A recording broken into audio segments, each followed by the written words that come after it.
ataupun korang expose terdedah tak dengan situasi politik di luar sana, saya pun tak nak masuk menyentuh isu sensitif. Tapi di luar sana sedang berlaku sedikit masalah politik di mana mungkin ada ura-ura yang mana baru-baru ni Raja Agung kita ada menitahkan satu benda jadi benda ni sebenarnya apa yang berlaku di luar sana sebenarnya kita sedang lihat benda yang sama ni. Maksud saya dah apa tu dari segi sistem persekutuan yang berada di luar sana, apa yang kita nampak ni benda yang sama. Okay? Yang mana ada mesyuarat Menteri Besar dan Ketua Menteri, memang ada. Menteri Besar Ketua Menteri ni maksudnya kalau kita kata dari segi persekutuan, nanti saya akan intro lah kejap lagi. Saya akan intro lah. Okey. Lepas ada majlis yang termaktub dalam perlembagaan persekutuan. Ada majlis-majlis kita tengok ni. Dalam perlembagaan, okey. Okey. Dan majlis yang ditubuhkan oleh kerajaan. Nampak sini ada MKN. Majlis Kesatuan Negara MKN. Okey. Okey, lepas tu tiba-tiba saya nampak ada perkataan ni pula. Setiausaha Persekutuan bagi Sarawak dan Sabah pun ada nota juga sini. Okey. Okey, para pelajar. Kamu nampak dekat buku teks sekali lagi saya nak maklumkan kemahiran kamu untuk memahami buku teks. Okey. Ramai orang kata cikgu buat apa nak faham buku teks. Buku teks ni rujukan je. Nak faham mesti kita kena tengok apa nota dia. Nak faham ni berdasarkan nota dia apa. Ya, betul. Tapi ramai saya tak tahu kat sekolah korang macam mana. Tapi saya tahu saya pernah cakap benda ni dekat bab 1, bab 2 dulu. Mungkin bab 3 saya dah lupa. Mungkin bab 4 pun saya dah lupa. Kamu nampak tak kotak warna purple ni? Ini mungkin hari tu ke 2 kelas yang lepas ke mungkin saya pernah sentuh benda ni.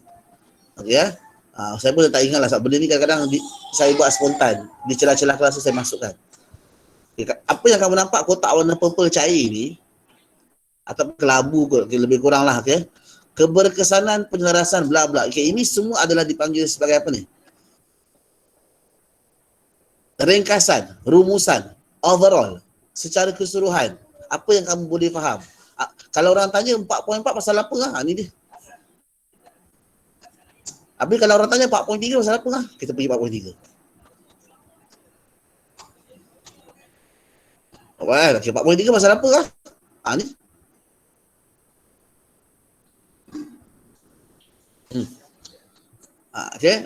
Ayat pertama tu. Okay. Dan saya rasa dia lebih kepada rumusan ataupun lebih kepada nak memberi mesej iktibar nilai apa benda semua. Yang mana ia ada memberi clue untuk soalan akibat. Dekat sini. Tahu okey. Jadi jangan abaikan kotak-kotak macam ni. Okey. Kita pergi kepada tadi 4.4 ada kotak warna ni kan. Warna sama kan? Okey, ada. Tiba-tiba nampak satu kotak warna biru besar panjang ni. Okey. Kalau ikut buku teks lama KBSM, dia ada satu muka surat khas tau. Muka surat khas ni muka surat terakhir. Dan atas muka surat khas tu muka surat terakhir nota lah sebelum masuk latihan. Macam kita lah sekarang ni nota kan. Lepas tu yang dah mula dia punya konsep baru latihan. Okey. Kalau buku teks lama, muka surat terakhir nota sebelum masuk latihan tu dah akan tulis tajuk atas tu rumusan bab. Saya pernah sentuh kelas kita ni masa bulan 3 hari tu ke bulan, saya tak ingat lah sejak bila saya buat kelas dengan korang kan. Daripada satu grup je sekarang sampai 5 grup. Saya dengar kelas kedua ada lagi 5 grup. Dah punya ramai sekarang kan. Okey, alhamdulillah. Terima kasih kepada semua, kepada penganjur, kepada cikgu-cikgu semua kan. Kan semua. Okey. Apa yang awak nampak dalam kotak biru ni, ini adalah rumusan bab. Kalau benda ni diletakkan dalam buku, saya tak tahu baca. Terus terang saya masa form 5 saya tak baca pun. Seingat saya lah, saya masa form 5 saya tak baca rumusan bab tu. Okey. Pelajar yang ni kamu boleh baca juga. Yang ni kamu boleh baca juga. Bagi saya penting siapa yang rasa dia dah terlupa dah bab 4 pasal apa, baca ni. Okey. Kan dia lah dah berapa kelas dah awak dengan saya kan. Daripada dah berapa minggu dah kan. Okey. Okey, jom. 4.4. Saya akan pergi pada nota colourful ni sekejap. Kejap. Anak saya ni sekejap.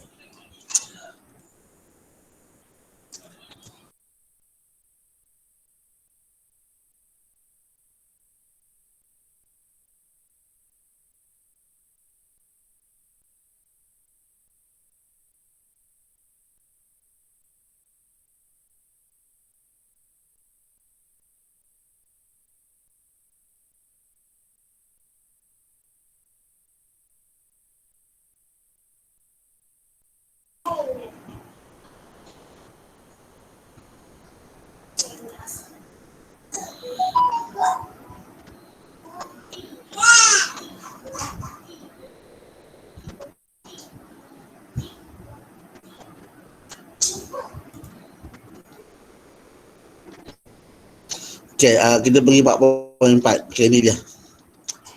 Faktor yang menggugurkan sistem persekutuan ini ya. Okay, saya suka nota ni, memang kemas nota dia, memang nampak sebudak-sebudak sis biji. Okay, ada berapa faktor? Sekarang saya nampak 2 yang tak ni. Dia pertama, faktor dia keluaran perlembagaan. Yang kedua, pengerasan kerajaan persekutuan dengan KDP KKN. Okay, ya. Sekejap, saya nak double check sekejap. Betul ke keluaran perlembagaan saja?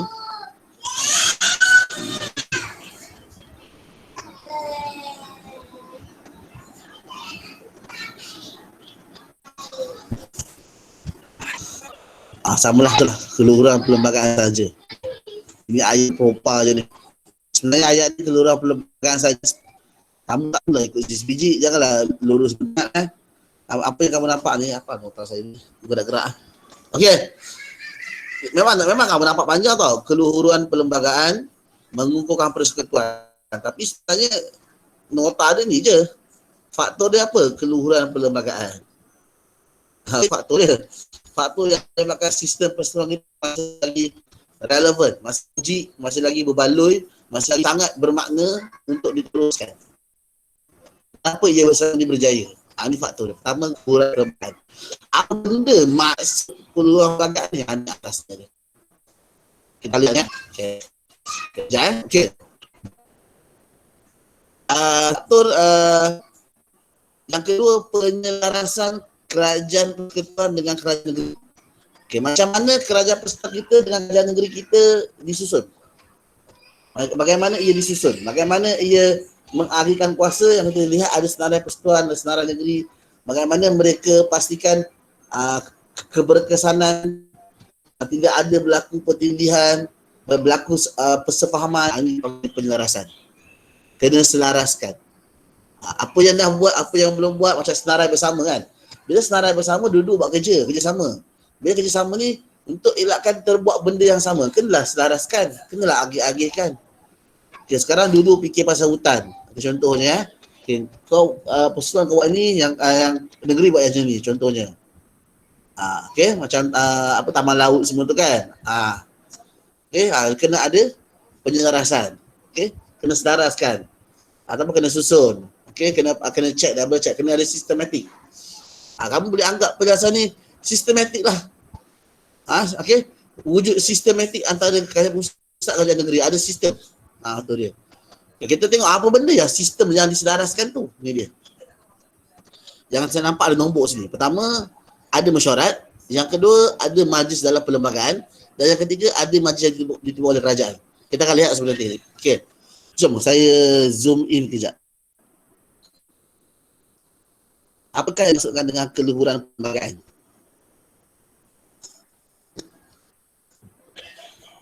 Okay.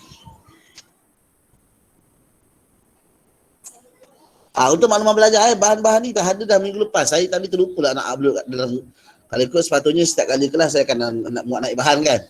Saya terlupa lah nak upload kali ni. Sebab saya fokus kat latihan saja. Abang-abang ni minggu lepas dah ada. Awak boleh scroll balik kat minggu lepas. Boleh dapatkan balik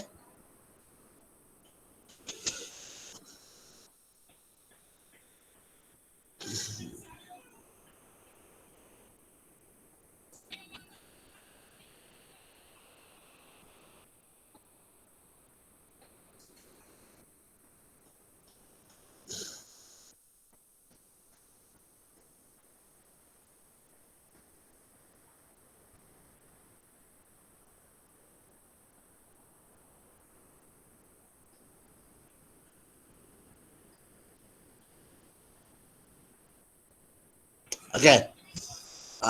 Jadi kat sini benda yang kita selalu baca dalam rukun negara.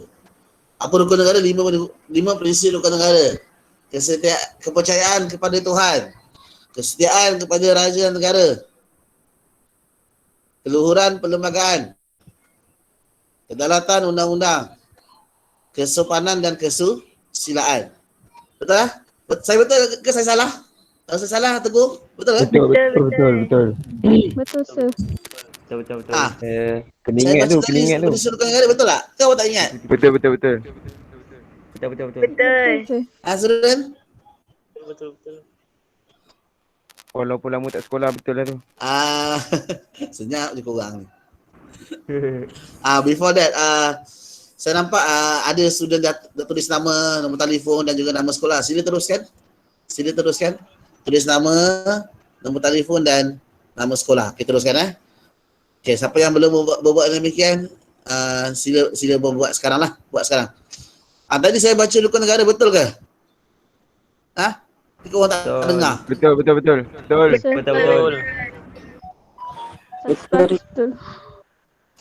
Saya tak dengar lah. Patutlah korang cakap saya tak dengar. Saya lupa nak naikkan volume. Patutlah. Dah? Okay dah, naikkan volume dah. Okay. Betul lah saya punya bacaan tadi? Yes, betul. Okay. Keluhuran perlembagaan nombor 3. Jadi saya jujur masa saya bayar korang kan, form 3 kan, form 5 kan. Masa form 5 baca negara semangat dekat tribunal kan. Dengar ni bahawasanya ni. Semangat baca kan. Ikhlas, bawa. Baca ikhlas kan. Baca prinsip hukum negara semangat kan. Betul kan. Okay. Jadi apa yang baca prinsip hukum negara yang mana prinsip ini dibuat oleh Tun Razak pada tahun 70 selepas berlakunya hitam dalam negara kita, hitam melekat dalam negara kita, berlaku peristiwa 1969 antara masyarakat Melayu masyarakat Cina. Satu titik tolak di mana kita berpegang kepada prinsip hukum negara, semua ada satu prinsip yang sama. Semua orang ada perasaan yang sama, tidak berlaku salah faham satu sama lain. Yang mana pada hari ini kalau kami nampak antara pelajar sekolah menengah ataupun dari kalangan luar sana, Melayu Cina mungkin ada masalah dalam masalah perkauman. Dan masalah perkauman ini bukan diselesaikan dengan segera. Dia sentiasa berlaku lagi masalah perkauman, berlaku lagi. Yang mana kalau selagi mana semua orang tak faham itu prinsip hukum negara, dia akan berlaku. Minta maaf saya masa saya dah kerja pun tak faham prinsip hukum negara dia. Saya kat Indonesia tak faham prinsip hukum negara. Sekarang ni jadi korang ni ada bang nak faham prinsip hukum negara ni apa. Yang mana prinsip yang ketiga ni korang dah faham ni, dinyatakan kat sini. Jadi gunakan peluang ni untuk memahayati apa itu prinsip hukum negara, walaupun hanya kat sini hanya satu sahaja. Sebenarnya prinsip hukum negara dalam bab tahun lepas, buku teks tahun lepas ada, tapi bab tu pelajar memang tak minat. Cikgu pun tak minat nak ajar bab tu, bab 8, form 5. Saya cakap terang-terang ni. Bab antara budak memang tak nak belajar sebab bahagian tu macam susah sikit. Macam tak seronok sikit bahagian tu. Dasar pertanian negara, dasar kependudukan negara. Saya ingatlah bahagian-bahagian tu. Itu Okey, jadi yang sebenarnya benda tu dah dimasukkan dalam buku teks sejarah, cuma pelajar tak ambil port saja. Jadi kat sini saya tekankan. Okay, apa itu sebenarnya keluhuran perlembagaan? Luhur, benda luhur tu. Kita lihat kat sini. Okey. Dia ada cakap kat sini apa dia? Okey, lepas merdeka nak beritahu pasal perlembagaan. Sebenarnya maksud apa hal dia keluar sekejap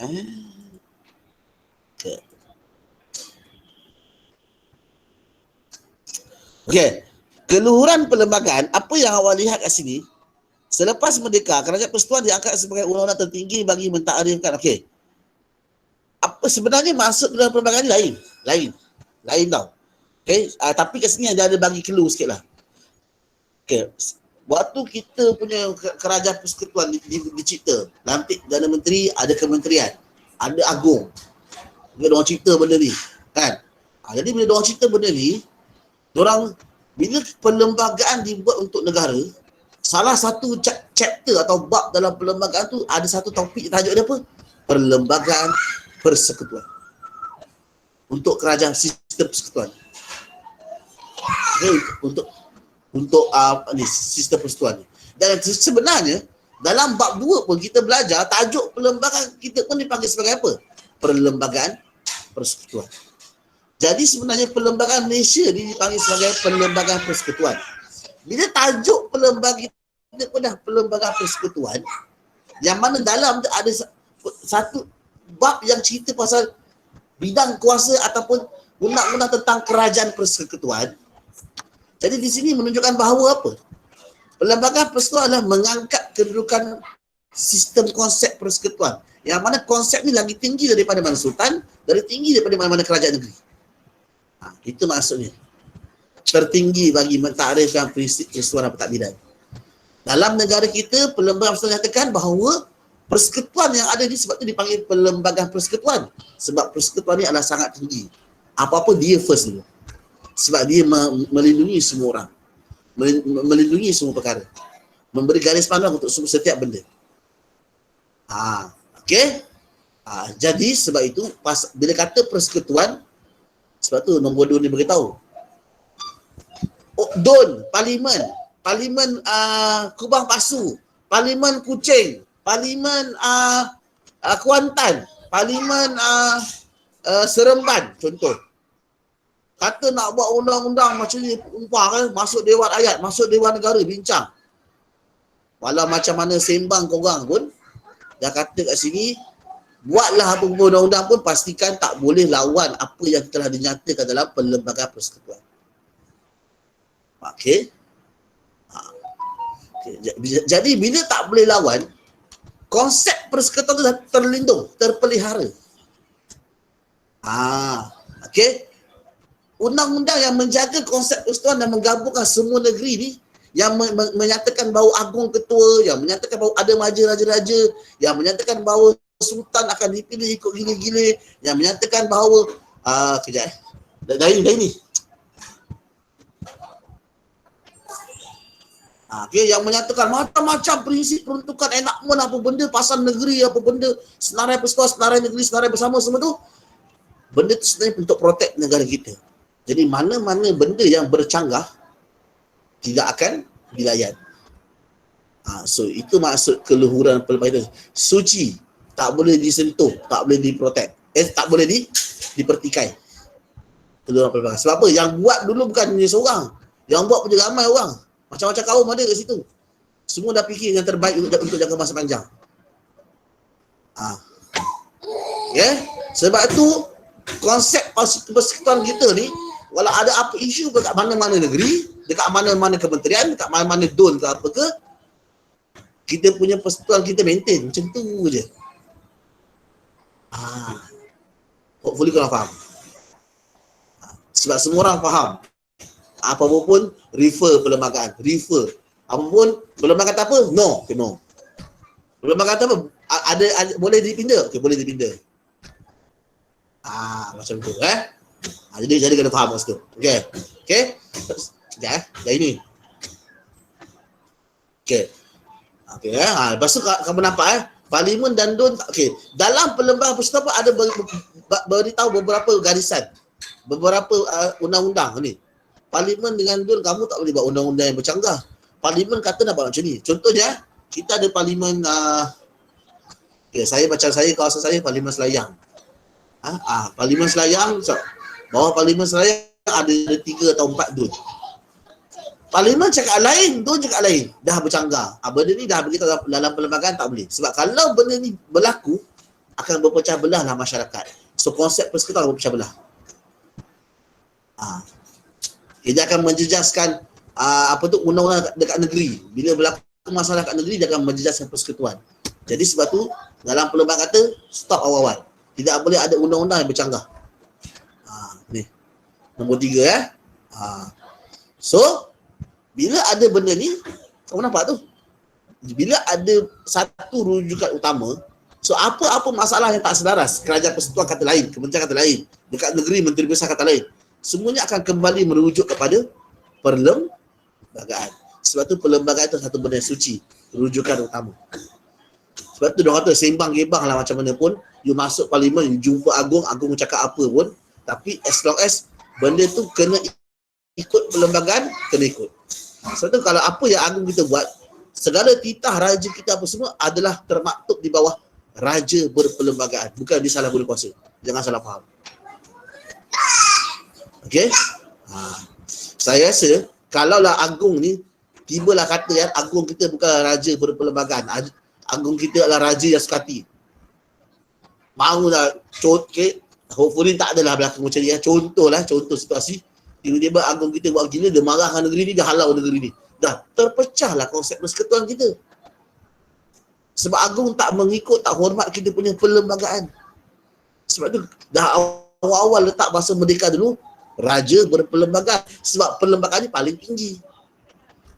Dia melindungi persekutuan. Okey, jom kita pergi pada tajuk seterusnya. Okey, kenapa persekutuan kita boleh kukuh? Yang ni penyerasan kerajaan pusat, kerajaan persekutuan dan kerajaan negeri.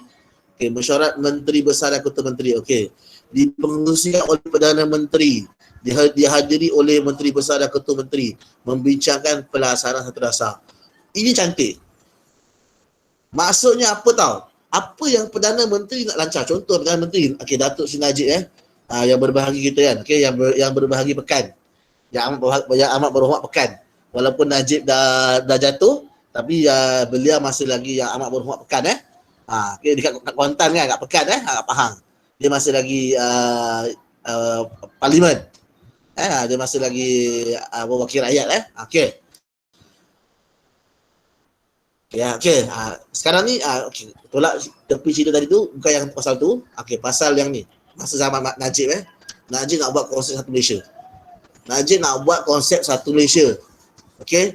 Jadi Najib kata nak buat klinik satu Malaysia, nak buat kedai satu Malaysia. Bukan nak buat dekat Putrajaya kat KL oleh persekutuan je, bukan. Nak buat satu Malaysia ni. Tapi takkan dia nak ketepikan bidang kuasa menteri besar. Jangan salah faham pelajar. Ketua menteri ni untuk negeri-negeri yang tak sultan. So mereka menggunakan istilah ketua menteri. Melaka, Pulau Pinang, Labuan, tiga negeri ni. Okey. Sabah Sarawak juga. Okey. Melaka, Pulau Pinang, Labuan, Labuan tak, sorry, Labuan Sabah, minta maaf Melaka, Pulau Pinang, Sabah Sarawak. 4 negeri menggunakan istilah ketua menteri. Mereka tak panggil ketua menteri besar. Lain semua panggil menteri besar. So, Najib akan panggil meeting. Okey, panggil semua menteri besar turun, kita meeting macam mana nak buat konsep satu Malaysia. Supaya apa? Selaras. Kalau Najib bagi arahan tak buat syarat, bagi arahan je, nanti menteri besar sekati dia je. Ikut style dia, tak boleh lah. Sebab Najib nak buat satu Malaysia, kena nak capai matlamat dia. So menteri besar kena faham apa yang dia plan, apa matlamat dia. So kena buat syarat. So mesyuarat ni akan pastikan apa yang negara, persekutuan, Perdana Menteri nak buat, kementerian lain nak buat, akan selaras dengan apa yang negeri boleh bantu. Sebab tu dia backup. Dia 2 in 1. Okay? So mesyuarat ni penting. Okay, supaya berlaku persefahaman, boleh buat benda yang sama-sama, mencapai objektif yang sama. Okay, next. Majlis yang termaktub dalam perlembagaan persekutuan. Okey, peruntukan penubuhan majlis negara untuk selaraskan pentadbiran. Okey, ya. Okey, dalam perlembagaan ada nyatakan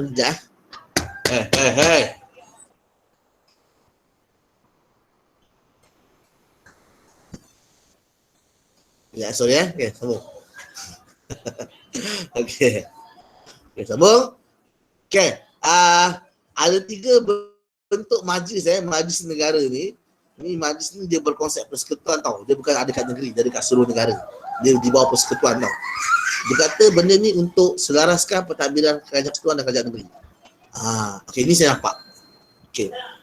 Korang tahu tak, setiap tahun kita ada bentangan bajet belanjawan negara Dan kita juga ada Kementerian Kewangan. Okey okey. Awak nampak tak?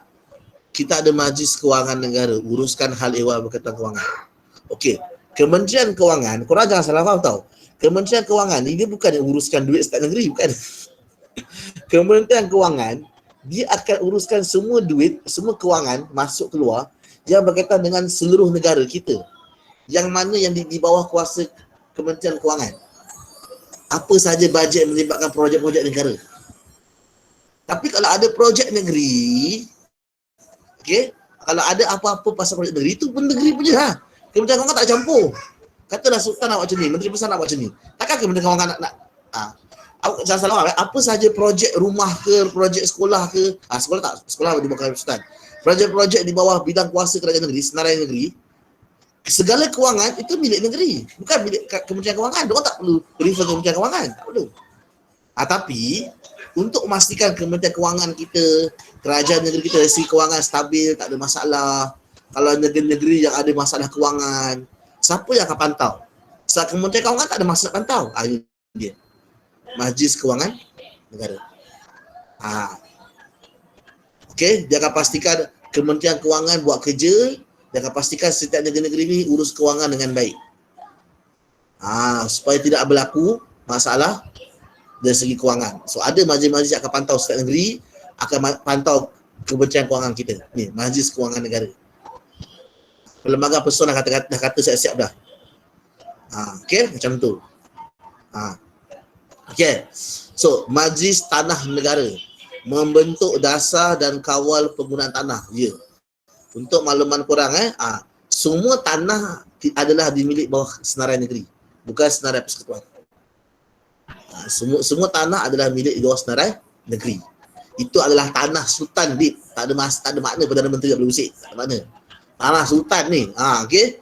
Tanah Ketua Menteri Sarawak, tanah Ketua Menteri Sabah. Kan, tanah milik orang tu. Jadi mana tanah rakyat. Jadi kerajaan tak boleh usik. Okey, tanah rakyat tu tanah milik sultan raja mereka. Jadi apa-apa pun dia akan pastikan bahawa pembangunan kerajaan yang menggunakan tanah negeri akan dipantau. Kerjasama antara negeri dengan persekutuan, dalam bila melibatkan penggunaan tanah, Majlis Tanah Negara akan campur tangan. Dia akan kawal penggunaan tanah. Tak kisahlah dari segi penanaman ke apa benda semua. Okey. Majlis Tanah Negara akan pastikan bahawa macam mana kerajaan libatkan swasta dalam projek-projek, tengok tanah macam mana, semua Majlis Tanah Negara akan pantau. Jadi kat sini tak adalah Menteri Besar salah guna kuasa ataupun kerajaan pusat campur tangan. Kadang-kadang takut Menteri Besar ataupun apa yang berlaku di negeri ni melanggar undang-undang persekutuan. Jadi Majlis Tanah Negara akan pantau. Benda-benda ni penting. Jadi kat sini ada apa? Keselarasan. Ada sistem. Jadi apa yang negeri buat, persekutuan tahu. Apa yang persekutuan buat, negeri tahu. Ini antara majlis-majlis yang terlibat. Penting tau. Okey, sebab kita ni sentiasa bersama. Okey. Dan seterusnya, Majlis Negara bagi Kerajaan Tempatan. Bagi saya benda ni baru. Minta maaf saya jujur Saya benda ni bagi saya baru. Macam tanah kewangan ni saya memang pernah dengar lah kan, tapi yang ni bagi saya baru. Perundingan KP dan KN bagi membangunkan okey. Okey, saya faham. Okey, patut ada kata Kerajaan Tempatan Okey. Okey. Kerajaan Tempatan yang kita belajar yang dari segi majlis daerah, majlis persekutuan, majlis bandaraya, yang jaga tong sampah, yang jaga parking, yang buat sistem peparitan, semua jalan raya, semua kan. Bus stop, kemudahan kan. Okey. Okey, itu kerajaan tempatan. Tapi ada satu majlis khas diorang. Okey. Bagi saya benda ni bagus. Sebab apa? Mungkin kerajaan persekutuan mungkin terlepas pandang. Mungkin kerajaan negeri perlukan sokongan kepada kerajaan persekutuan. So kerajaan negeri mungkin bukan dana ke, mungkin ada projek-projek yang kerajaan negeri buat tapi terhenti disebabkan oleh projek kerajaan persekutuan. Yang mana benda ni projek yang kerajaan negeri buat penting untuk kerajaan tempatan. Untuk orang-orang setempat. Tapi mungkin tergendala disebabkan ada pembangunan projek. Untuk mengelakkan daripada berlaku keselisihan, percanggahan, tak ikut projek. Sedangkan arkitek dengan kontraktor, jurutera sudah, engineer dah lulus. Tapi ada berlaku percanggahan dengan dokumen dekat MBSA ataupun MBPJ ke apa benda kan. Siapa yang pantau benda ni? Majlis Negara. Sebab apa sahaja yang diorang buat akan submit dalam Majlis Negara. Jadi diorang akan tengok check sistem, check file. Benda ni ada apa-apa tak? Akan diusir ke tak? Macam tu. Okay. Benda-benda ni penting sebab kita ada senarai persekutuan, senarai negeri. Setiap senarai dijaga oleh orang yang berbeza. Jadi takut berlaku percanggahan. Jadi penting ada benda ni. Okey, penyelarasan. Okey, habis 4.4. Okey, cukup. Jadi ada lagi tak? Ada lagi sikit. Okey. Tadi ini yang termaktub dalam perlembagaan persekutuan. Okey, bagi saya benda ni sama saja. Cuma yang nombor 3 ni ditubuhkan kemudian. Okey, bukan dibuat semasa dalam perlembagaan. Masa mereka rangka perlembagaan. Ini dia orang buat kemudian. Nombor 3 ya. Okey, yang ni kenapa dia berbeza dengan nombor 3? Sebab ni dia gabung.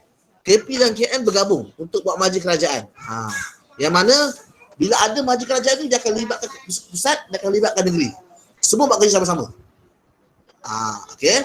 Kalau yang kamu tengok ni kan, yang majlis negara, majlis tanah ni semua adalah melibatkan persekutuan. Dia jaga seluruh. Dia akan tengok kerajaan persekutuan, dia akan tengok kerajaan semua. Tapi yang nombor 3 ni mereka sama-sama buat.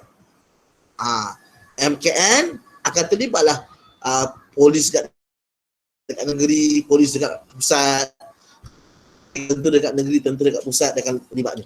MKN, Majlis Air Negara, Majlis Perumahan Negara, ini semua ada melibatkan dua-dua pihak. Saudara macam senarai bersama. Ni macam ni. Lebih kurang macam senarai bersama. Jadi saya setuju bila Majlis Air Negara dengan Perumahan Negara ni ada. Penting sebab benda ni adalah benda yang basic life kot. Rumah, air, sistem piping semua kan. Jadi benda ni kena ada kerjasama, kena selaras. Kan? Penting benda ni sebab biasanya air di bawah negeri. Tapi benda ni diorang buat majlis air libatkan persekutuan. Macam tu. Okey, jom. Cukuplah untuk 4.4 jom kita buat latihan, jom. Sambung. Okey, ni latihan kita. Okey. Saya akan skip ni. Ya, dia kata ketuk ya. Simpan. Okey. Okay, saya akan skip latihan 4.1 ni. Dulu saya sentuh bahagian ni. Jadi kita ambil masa terlalu lama untuk buat latihan. Okay, saya akan skip benda-benda ni. Okay, nanti dah habis bab 4, dah masuk bab 5, saya akan bagi skema jawapan. Okay, saya pun akan skip bahagian ni. Yang ni menarik. Okay, senarai-senarai ni korang boleh berlatih. Okay. Saya perasan lah, setiap bab kita mesti ada latihan macam ni. Saya suka latihan macam ni. Ya. Okay. Okey. Ni fungsi mata-mata, kita skip juga. Okey, yang ni kerjasama yang kita baru tengok minggu lepas. Yang ada 4 bentuk sama ya. Ekonomi, dari segi hazanah. Okey. Dari segi perumahan.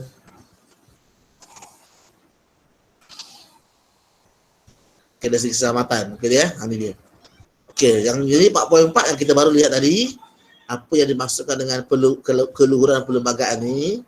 Saya ada perkara 75 apa semua ya. Tadi kita lihat nota yang ringkas, ini lebih detail. Okey, tak apa. Lepas tu dari segi majlis-majlis yang terlibat. Ini penjelasan. Okey. Ini ada nota ekstra ni ya. Sekejap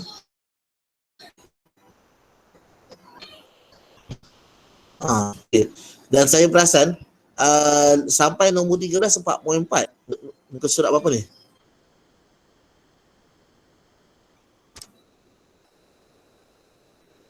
Okay, 80 dekat buku tel nombor 1. Bila masuk muka surat seterusnya, soalan nombor 10, tiba-tiba buku teks balik. Ya, dia patah balik untuk 4.3 ni. Dia buat latihan ekstra ni 4.3 juga. Pasal Raskom, Eskom, Sabah Sarawak keselamatan. Saya rasa dia bagus, boleh jawab. Dia membantu sebenarnya. Boleh sendiri nanti ya. Okay. ABC pun korang boleh buat sendiri, saya skip. Jom. Kita nak pergi pada soalan struktur dengan essay ni. Okay. Okay. Ini kalau saya flashback balik, kita akan pergi pada nota pertama dalam bab 4.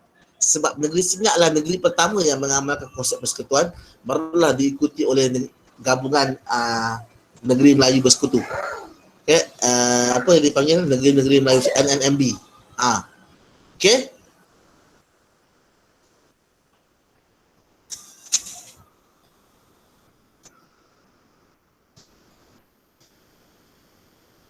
Okay, senaraikan luak yang bergabung dalam Konfederasi Seri Menanti. Luak, okay. Ada kat sini ya, dalam tak ada. Okay. Petikan berikut tentang sejarah Negeri Sembilan. Okay. Okay, nombor 1 ni tentang sejarah Negeri Sembilan. Kau nampak Bila jadi 1A ni Negeri Sembilan, 1B Negeri Sembilan, 1C pun Negeri Sembilan.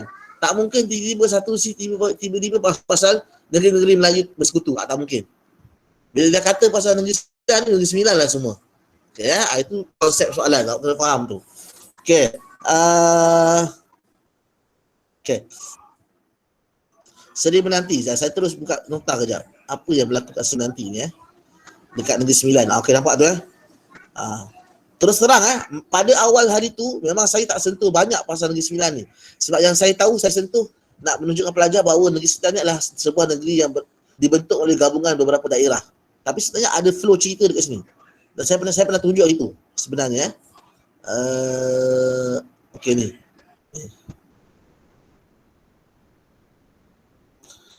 Okey. Nasib baik kita buat latihan, rupa-rupanya ada luak. Okey, luak luak ni korang boleh anggaplah istilah Negeri Sembilan untuk bermaksud daerah. Daerah Tampin, daerah Rembau, daerah Seri Menanti. Ini 3 daerah ataupun 3 luak konfederasi yang mana mereka bersetuju terima resident British. Inilah bentuk pertama di bawah 3 kawasan yang bergabung menjadi sebuah daerah yang besar dipanggil sebagai daerah Seri ataupun dipanggil sebagai gagasan Seri Menanti, wilayah Seri Menanti yang mana ada resident British. Dia bermula 3 kawasan saja. Lepas tu kamu tengok dia mula merebak. Merebak dekat lepas 6 tahun kemudian nampak Negeri Sembilan, nampak tu Okey. Okey, jom. So kat sini baru kita dapat lihat, kita dah ulang kaji sikit, ada 3 luak atau 3 daerah yang terlibat. So jawapan dia apa dia? Seri Menanti, Rembau, Tampin. Jawapan dia. Tampin, Rembau, Seri Menanti. Memang itu jawapan dia. Kita ada.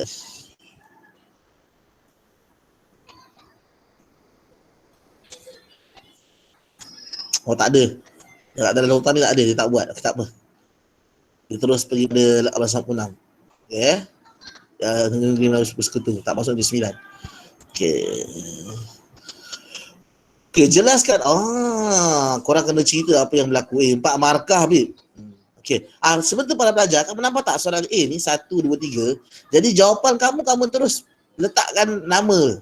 Tampin, Rembau, Seri Menanti. Tak perlu salin soalan, tak perlu buat ayat, tak payah. Sebab dia dah menggunakan sistem nombor. Tahu? Tapi kamu nampak soalan seterusnya B ni pula. Ini adalah standard soalan struktur. Jadi bila dah nampak macam ni, faham lah. Jangan buat-buat tak faham. Kenalah buat ayat. Kena salin soalan. Kena buat kepala ayat atau kepala soalan. Apa dia? Tapi ini bukan bias sebenarnya cakap kan. Ini bukan bias. Jadi simple je. Konfederasi Negeri Sembilan ialah macam tu je. Okey. Ataupun kamu nak buat boleh. Pada tahun 1895, bagi jawapan apa yang berlaku. So kalau tengok skema jawapan ni, apa yang berlaku? Sebab konfederasi ni ada 2. Mula-mula 89. 85 lain pula.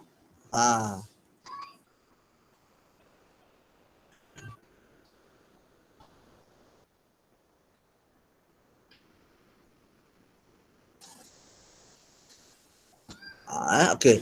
Ini kalau kamu nampak atas ni, ini bukan jawapan Ini bukan jawapan. Sebab saya tengok lagi pun sumber pun berbeza. Okey. So tak ada jawapan sini. Dan yang ini pun bukan merujuk pada 89. So tak ada kaitan lah. So 95 ni dia nak kita terangkan apa yang berlaku. Ini dia. 4 markah Kebetulan kat sini ada 3 poin. Dan kita boleh kata di sini 4 markah juga. Kalau soalan ni pisah sebab awak kena ingat semua. Okey, tapi yang saya boleh beritahu 1 markah yang bawah sekali confirm. Okey, mereka setuju menerima resident British. 1 markah. Okey, dan tahun 95 konfederasi lebih besar yang dipanggil sebagai Negeri Sembilan. Senang nak ingat. Dan saya nampak kat sini bila kita buat latihan, kita faham rupanya ini yang berlaku dekat dalam Negeri Sembilan. 89 hanyalah konfederasi gabungan yang kecil, 3 daerah saja. Tapi 185 tambah lagi 6 daerah, ada 9 luar atau 9 daerah dan membentuk satu konfederasi yang lebih besar dipanggil sebagai Negeri Sembilan. Dan mereka bersetuju untuk terima Residen British untuk membantu pentadbiran. Segera dapat jawab dah. Okey. Tapi kat sini ada perjanjian antara Yang Tuan Besar nak akan tulis ni. Ini ada markah sini ya.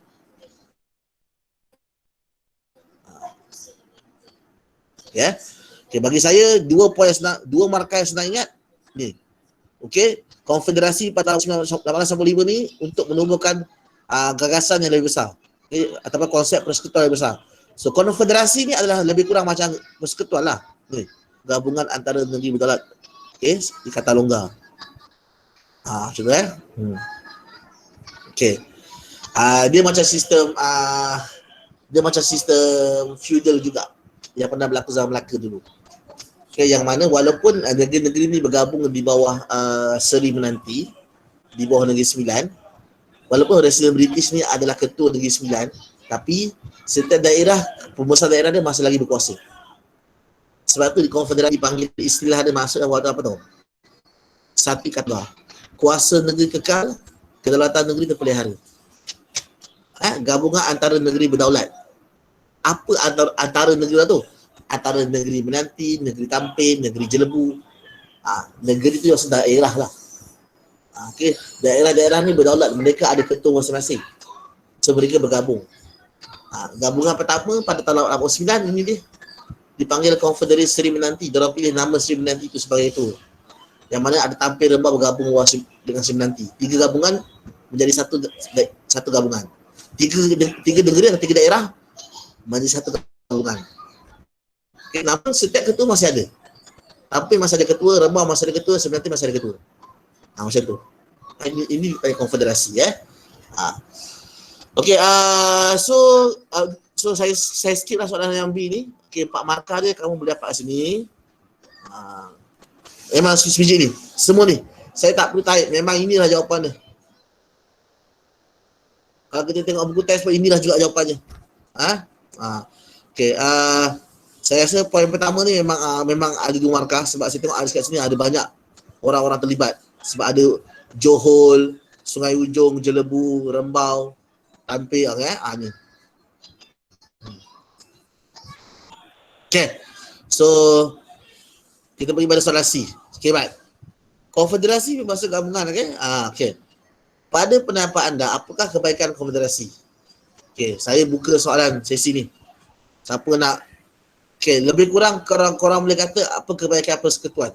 Apa kebaikannya bila sesebuah negeri ni bergabung? Bila mereka bersama, apa kebaikannya? Saya open mic. Kalau tak nak cakap, nak tulis pun boleh juga. Tulis dekat in-call message. Siapa nak bagi cadangan? Apa kebaikannya? Apa kebaikan? Bila konfederasi ataupun persekutuan ni, konsep gabungannya dilaksanakan.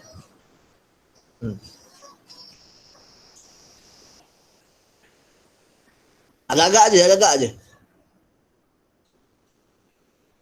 Hentam je.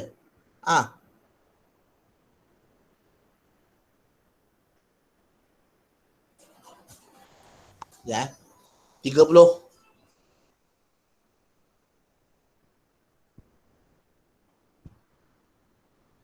Someone senyap je kan, tak ada seorang pun. Ada orang type apa ni? Okey, mempercepat kemerdekaan. Okey. Kalau untuk konsep Malaysia betul. Kalau untuk konsep Malaysia betul bila gabung dengan UMN. Tapi walaupun soalan ni kejap okey. Saya setuju dengan jawapan kawan awak. Okey, cuma tambah sikitlah. Okey. Mempercepatkan kemerdekaan bagi negeri yang dijajah. Okey ya. Ataupun mempercepatkan kemerdekaan apabila mereka bergabung dan bersatu menentang penjajah. Boleh? Macam itulah. Okey. Dan kalau kita bandingkan Negeri Sembilan, situasinya berbeza tapi soalan ini soal umum. Apakah kebaikan konfederasi? Apakah kebaikan bila ada negeri-negeri yang berdaulat ni diorang bergabung? Dari segi ekonomi, dari segi sosial, dari segi keselamatan, dari segi politik, dari segi kewangan, dari segi apa lagi? Hubungan diplomatik, dari segi, apa lagi? Macam-macam jawapan.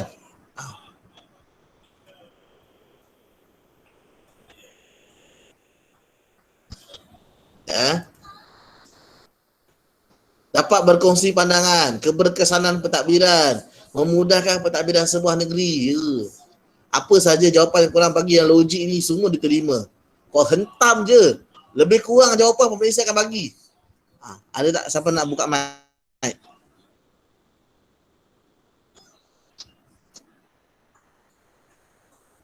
Tak ada Tadi saya dengar macam someone would like to say something. Okay. Kita tengok ada lagi suggestion yang lain.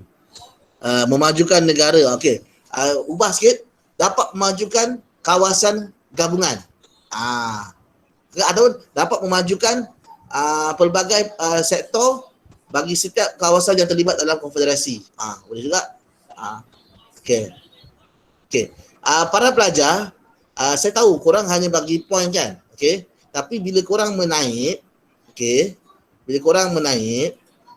bila korang bukan menaik, korang tulis. Sorry Bila kamu semua tulis jawapan, mungkin ada antara kamu dah tahu sebenarnya kamu perlu tulis panjang, tapi kamu just bagi point. Jadi mungkin antara kamu tak sedar. Kamu jangan just tulis memajukan negara. Jangan jangan tahu. Kalau boleh jangan. Sebab ini kebat. Kadang-kadang dia takuti, dia tak terima jawapan kamu yang terlalu simple macam tu. Kalau boleh buatlah, dapat memajukan negara dalam pelbagai sektor. Seperti betul ada. Pentadbiran negeri akan menjadi lebih berkesan, dan dapat mengatasi masalah bersama. Contohnya. Kalau kata meningkatkan tahap keselamatan, dapat meningkatkan tahap keselamatan kerana wujud kerjasama untuk melindungi kawasan masing-masing. Contoh. Kalau boleh bagilah ayat something, jangan bagi pendek sangat. Elakkan korang pun dah belajar buat BM. Kalau boleh janganlah bagi ayat tunggal. Kalau boleh bagilah ayat majmuk. Kalau boleh bagilah ayat tu ada subjek dan predikat. Janganlah bagi ayat tu ada FN, ada FK. Korang belajar semua BM tu kan. Jadi kalau boleh bagi ayat panjang. Jangan letak macam tu saja. Saya takut dia tak terima. Sebab sekarang memang struktur pun kena buat ayat. Walaupun bukan esei, struktur pun kena buat ayat. Jom kita pergi pada soalan nombor 2. Kita dah masuk pada 4.2. 4.2 ni pasal apa? Kerajaan persekutuan, kerajaan negeri dan kerajaan tempatan. Ini kerajaan tempatan. Kerajaan peringkat ketiga. Apakah peranan kerajaan tempatan? Selama ni kita duk fikir pasal kerajaan persekutuan, kita duk fikir pasal kerajaan negeri, kita tak perasan peranan kerajaan tempatan. Jawapan dia senang je. Kita lihat nota. Pembahagian kuasa tajuk 4.2 ni setengah pembahagian kuasa.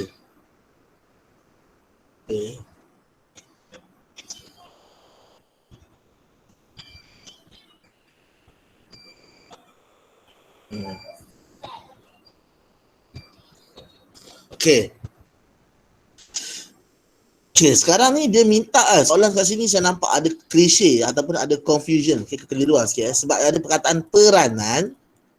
Kejap Ada perkataan peranan, dan juga perkataan fungsi.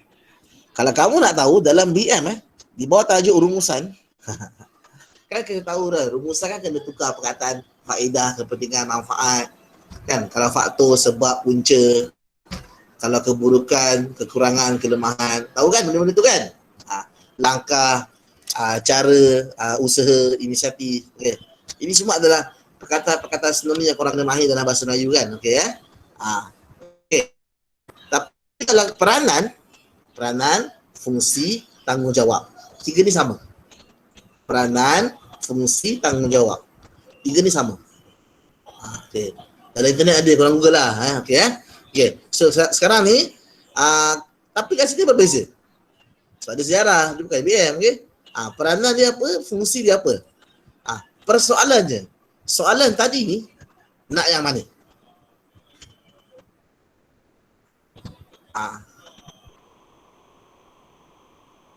Itu yang saya bimbang. Jom saya dapat dekat buku teks. Okay. Sebab tu penting buat latihan. Saya tak tahu benda ni. Okay, 4.2 Okay.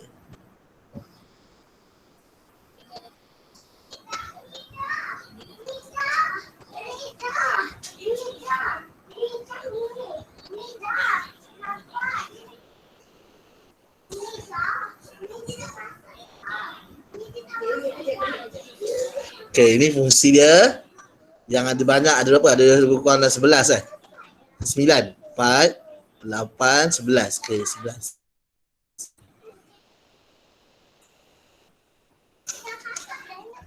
Okay. Dekat dalam petikan ni saya tak nampak perkataan peranan.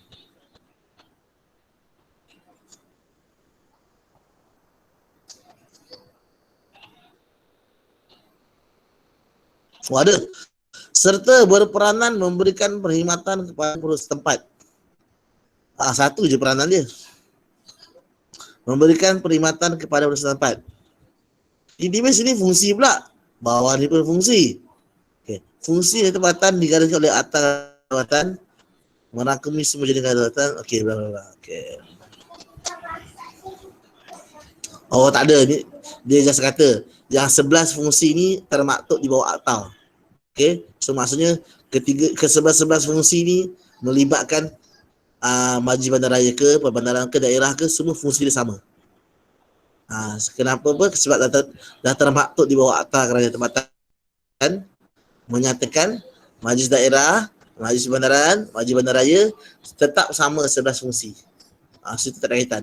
So saya nampak perkataan berperanan ni satu saja. Okay, jadi di sini guys, apakah peranan kerajaan tempatan? Kejap ayam mak. Sekali lagi klise. B, senaraikan 4 fungsi tempatan. Ini yang 11 tadi tu.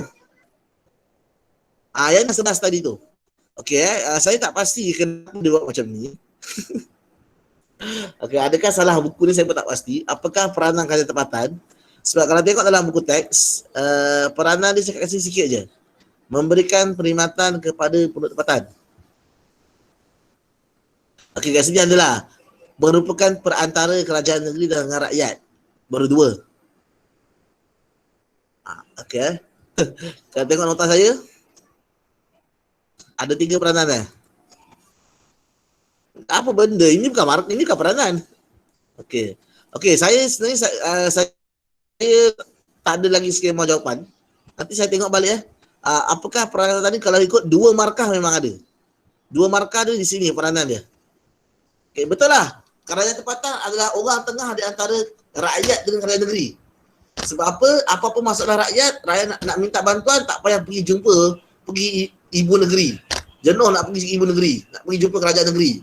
So kita pergi je kat wakil kerajaan negeri iaitu kerajaan tempatan. Dekat setiap daerah ada. Macam tu kan. Saya pernah cerita sebenarnya. Okey, dan beri perkhidmatan kepada penduduk setempat. Ya, itu peranan orang, beri perkhidmatan. Tapi apa peranan ketiga? Tak cakap kat sini. Okey Adakah jawapannya ini bukan peranan, ini bagi tahu bahawa peranan fungsi mereka termaktub dalam akta itu saja. Kita skip soalan yang A ni sebab ada berlaku klise jawapan klise nota kat sini Tak apa. Sebab dalam buku teks pun agak meragukan kat nombor 1. Kita akan semak jawapan lain kali. Buku dah ajar diagram dekat cara saya je. Okay. Next, yang B ni saya rasa korang tahu apa dia jawapan.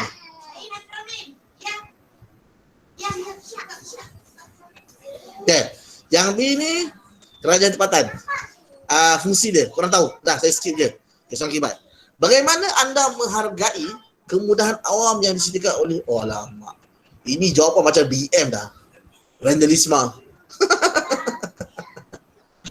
Macam mana korang menghargai kemudahan awam yang disediakan oleh kerajaan tempatan? Yes.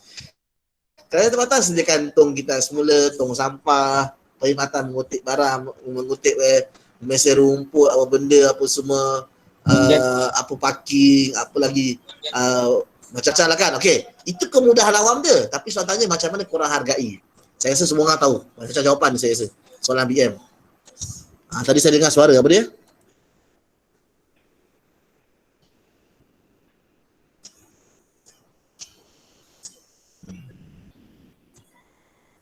Siapa nak bagi jawapan? Bagaimana nak menghargai benda yang telah disediakan oleh kerajaan tempatan? Macam-macam benda yang orang dah buat kat tempat kita kan. Bus stop. Apa dia? Tadi ada orang cakap, saya tak dengar lah, sorry. Ulang balik boleh?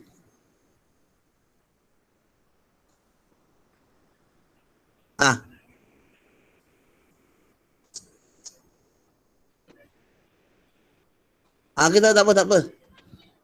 Cakap apa dia? Korang boleh type. Apa dia? Sorry. Saya rasa menjaga menjaga kemudahan awam yang disediakan tu macam Menggunakan dengan baik. tidak merosakkan ni. Tidak merosakkan. Betul Fana Fazli, betul okey. Betul, menggunakan yang baik, tidak merosakkan. Okey, jika berlaku kerosakan, laporkan. Dah macam tajuk kita semula dah. Saya ada lagi satu jawapan. Apa dia? Saya ada lagi satu jawapan. Okey. Mempertingkatkan CCTV dekat situ. Macam Kesedaran. ya. Mempertingkatkan apa? Keselamatan kawalan. Keselamatan kawalan. Okey, ya.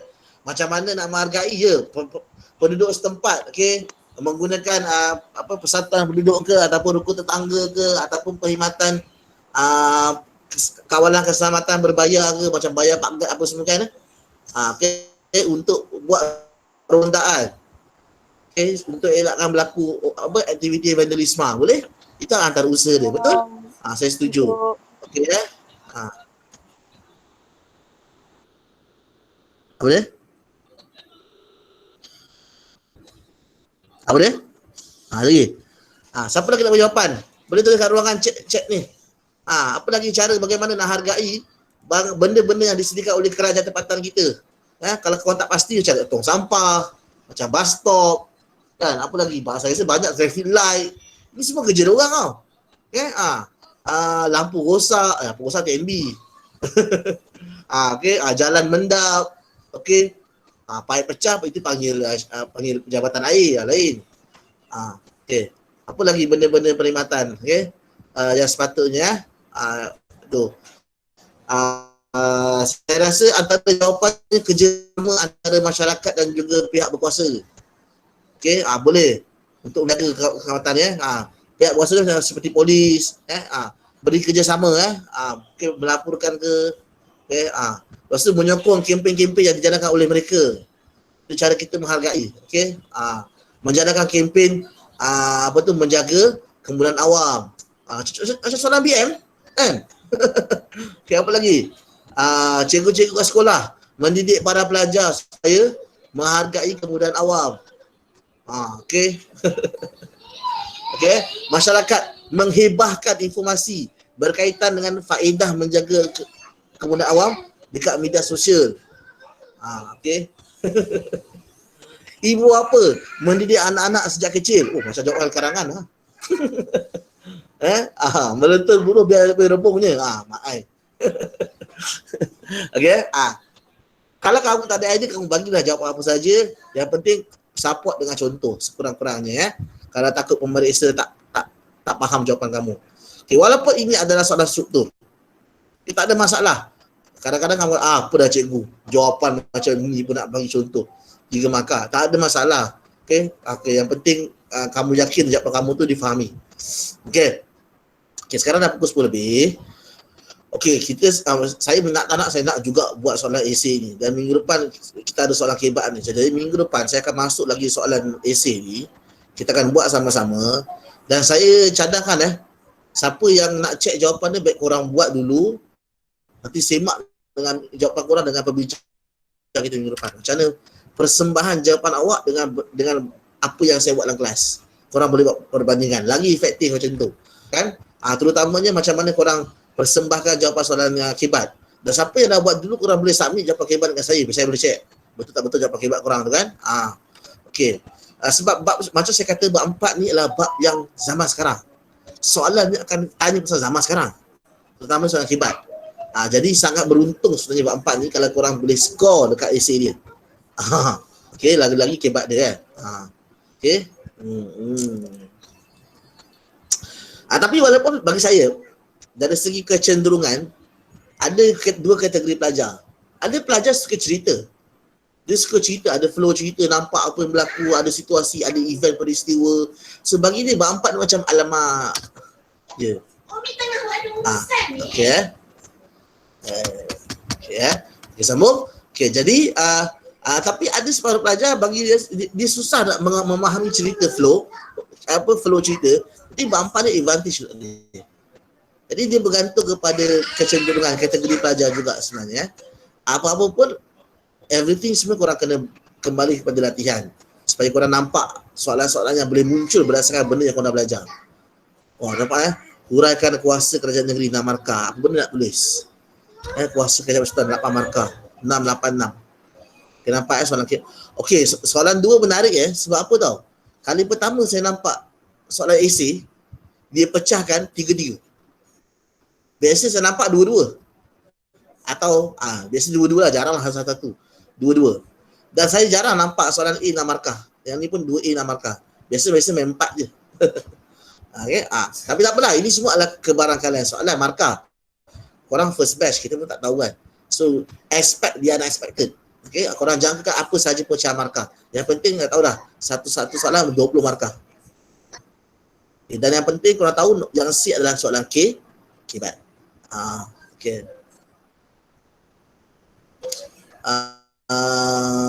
Okay, ini kebat pada mana? Okay, soalan C ni pun kebat juga ni. Sistem persekutuan telah membawa kemakmuran kepada negara rakyat. Ya, betul. Okay, jelaskan. Okay, ini pun kebat juga ni. Betul. Mana ada benda dalam nota kita.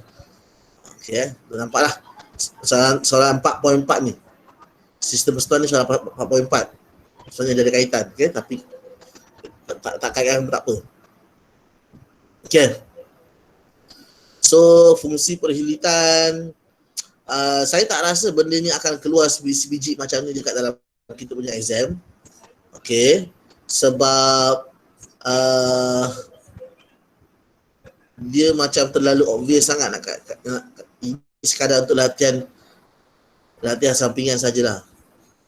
Okay, yang ini dah macam sains dah pula. Yang ni pun tak ada, yang ni pun tak ada.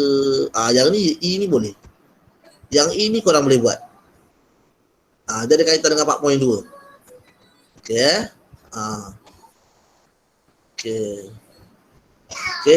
Dan jangkakan korang boleh jangka soalan E ni bagaimanakah kerajaan persekutuan bekerjasama dengan kerajaan negeri bagi mengatasi masalah kemusnahan dan TikTok jawapan.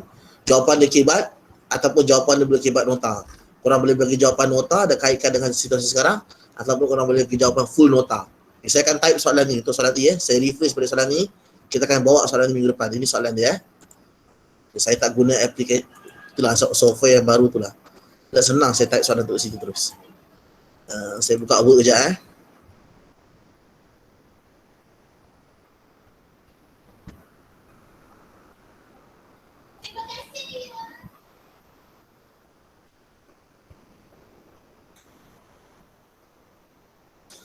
Aduh ni kejap Ni laptop lama jadi slow sikit. Saya punya buka Word pun lambat sikit Okey. Ini antara soalan kebat yang saya boleh cipta berdasarkan apa yang korang nampak. So benda ni saya akan share dalam grup nanti. Okey. Tadi dia tanya yang pertama soalan fungsi perhilitan. Okey, saya akan share benda ni. Okey, ini fungsi perhilitan Okey, kejap. Present now. Okay, a window. Okay, tadi pasal perhilitan kan, apakah maksud perhilitan? Saya tak rasa dia akan tanya benda tu sebab benda tu tak ada dalam nota pun kan. Okay, memanglah kebat tak ada dalam nota tapi saya rasa ada banyak lagi soalan yang bertanya tentang kebat. Okay, okay. Okay, apakah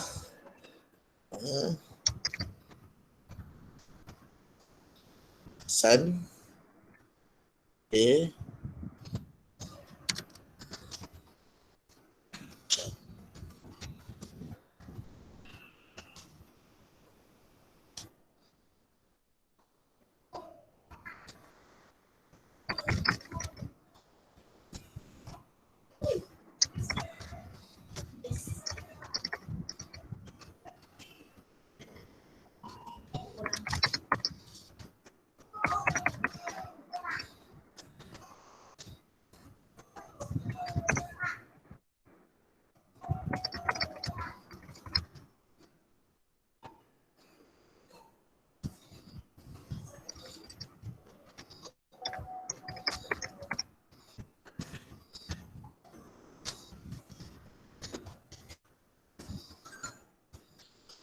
Okay, ya. Sekarang kita tahu perhilitan adalah kerjasama antara kerajaan pusat dan kerajaan negeri kan. Kita tahu. Memang benda ni itu di bawah taman negara kan.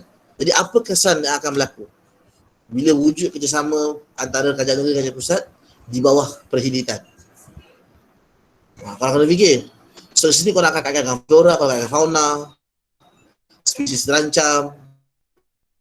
Okey.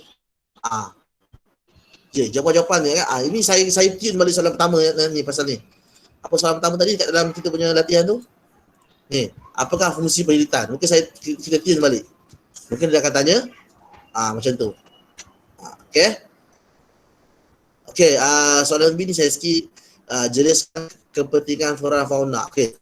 Kepentingan ni mungkin saya akan tukar saya present tadi.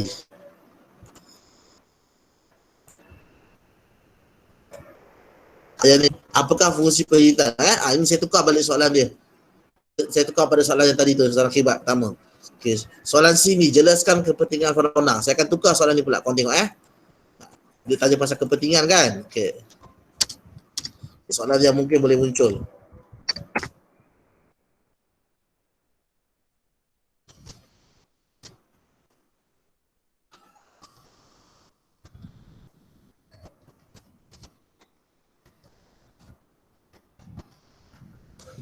Jelaskan kepentingan. Okey. Apabila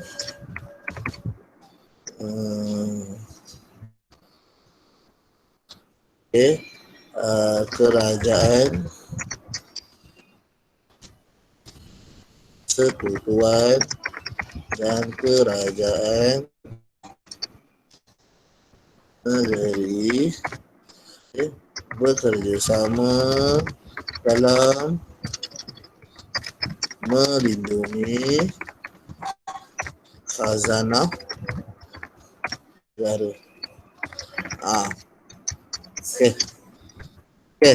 Di bawah tajuk 4.3, kerjasama yang kedua, melindungi khazanah negara.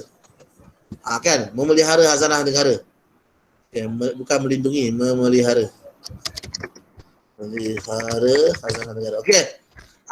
So tadi tanya kepentingan menjaga flora fauna kan, melindungi flora fauna, tapi saya tukar benda ni. So ini macam soalan BM juga atau soalan sains Okay, next. Kita pergi soalan nombor 3.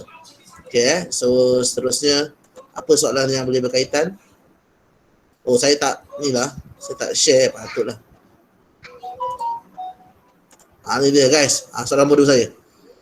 Okay, jelaskan kepentingan apabila kerajaan persekutuan dan kerajaan negeri bersama dalam memelihara khazanah negara. Okay, dan soalan terakhir, soalan last sebelum saya habis kelas. Saya tengok balik tadi. Terangkan langkah bagaimana mengatasi. Okey.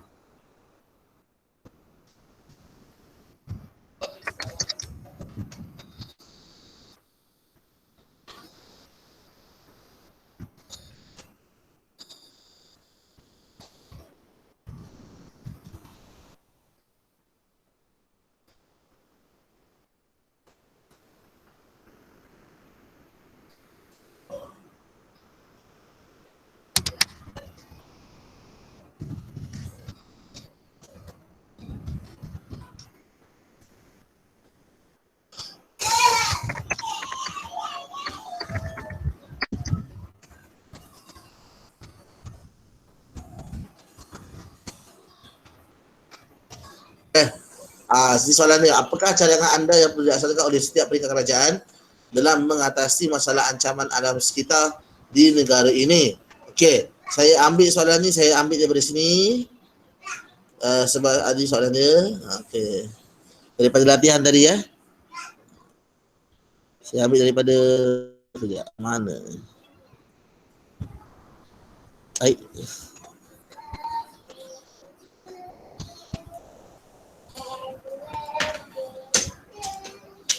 Jadi menerangkan langkah kerajaan bagi mengatasi masalah kemusahan dan keputusan fauna. Okey, saya ambil soalan ini, saya soalan tadi. Okey, jadi guys, itu saja saya untuk kelas kita hari. Saya maaf kerana masa sikit terlebih ya.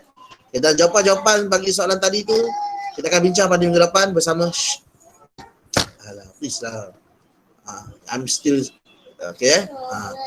Okay, kita akan bincang soalan essay tersebut di depan. Jawapan-jawapan tu kita kena buat juga, okay? Supaya kita tahu macam mana nak ambil pada nota, nak pindah dalam bentuk essay. Itu yang penting Okay, itu saja guys. Terima kasih kerana masih lagi bersama saya. Kat sini ada apa kat sini? Okay, dah itu saja. Okay, saya tamat kelas sekarang. Okay, terima kasih. Selamat malam, salam sejahtera. Okay, terima kasih semua. Assalamualaikum. Terima kasih cikgu. Bye. Cikgu. Selamat. Terima kasih cikgu.